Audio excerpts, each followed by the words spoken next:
Trade में entry लेने से पहले हर सूरत हमें इतना मालूम हो जाना चाहिए कि उसमें मूव किस तरफ आएगा और वो मूव आने के पीछे का रीजन क्या क्या है। जैसे हमने इस बड़ी सी ग्रीन वाली कैंडल का लो और हाई दोनों मार्क कर लिया। प्राइस ने आज हमारी मार्किंग के नीचे एक गैप डाउन ओपनिंग दी, वो भी हाई वॉल्यूम के साथ। और याद रखो ये वीकनेस की निशानी होती है। अब हमने इस ट्रेंड लाइन को मार्क किया, अब देखा कि ये भी आज टूट गई है गैप डाउन की वजह से। तीसरा, हमने इस पूरे जोन की दो सबसे हाई वॉल्यूम कैंडल को मार्क किया और देखा कि प्राइस इन दोनों ही कैंडल्स के नीचे ट्रेड कर। चौथा, मार्केट स्ट्रक्चर ड्रॉ करके हमने सारे रेजिस्टेंस आइडेंटिफाई किए। एक भी रेजिस्टेंस नहीं टूटा मॉर्निंग से और वो रेजिस्टेंस प्रोटेक्ट हो रहा है। अब सिर्फ एक ही डर है, सबसे बड़ा जो चैलेंज दे सकती है वो है ये वाली कैंडल। ये बहुत स्ट्रॉन्ग सपोर्ट है, अगर ये सपोर्ट टूटा तो बढ़िया कैंडल बनेगी और नहीं तो फिर हो सकता है प्राइस इनसे रिवर्स कर जाए ऊपर। चांसेस नहीं है वैसे।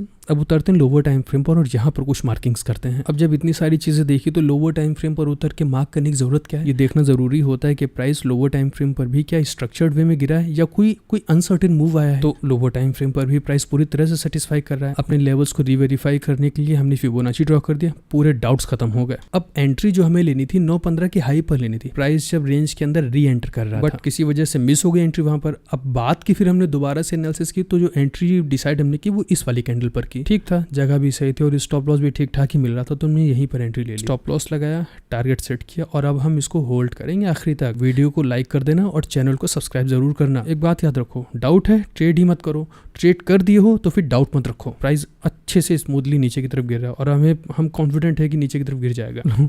इस तरह के रिजेक्शंस जब होने लगते हैं तो और अच्छा लगने लगता है। अभी तक के सारे सिम्टम्स ठीक है। जाओ जाओ नीचे जाओ जाओ जाओ। ये कहाँ भागी? लो लग गई नजर, जग गया नीचे गया नीचे गया। गिर जाओ गिर जाओ गिर जाओ गिर जाओ गिर जाओ गिर जाओ गिर जाओ। स्विंग टूट गया है, बस एक कैंडल मन से बना दीजिए।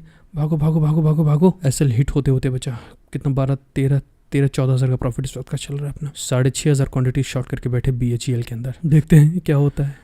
ये झूला झूला रही है आज। 30 पैसे से टारगेट रह गया, ये ऊपर भाग गया। उम्मीद तो अभी भी है। ये तो नुकसान में ही चला गया। 2,500-3 हज़ार का लॉस दिख रहा है। पूरा प्रॉफिट तो चला ही गया। मार्केट ओवरऑल गिर ही रही लेकिन ये ऊपर भाग रहा है। ये ऊपर जा नहीं सकता। हो क्या रहा है इसमें? आया नीचे आया।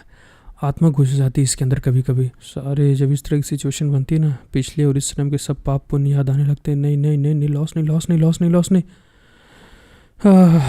वाह क्या तो मूवी थी। 5,000 का टिकट पड़ा इसका आज का।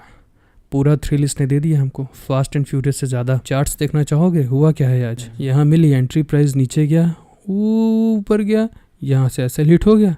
चलो ऊपर निकल जाना चाहिए इसको, लेकिन नहीं, आगे आया और नीचे गिर के चला गया। टारगेट से ज़्यादा इसने मूव दिखाया है, लेकिन कैसे? यहाँ पर इसने पहले मेरा स्टॉप लॉस लिया, साइडवेज रहा, नीचे गिर गया, हो गया नुकसान। चलो फिर मिलते हैं।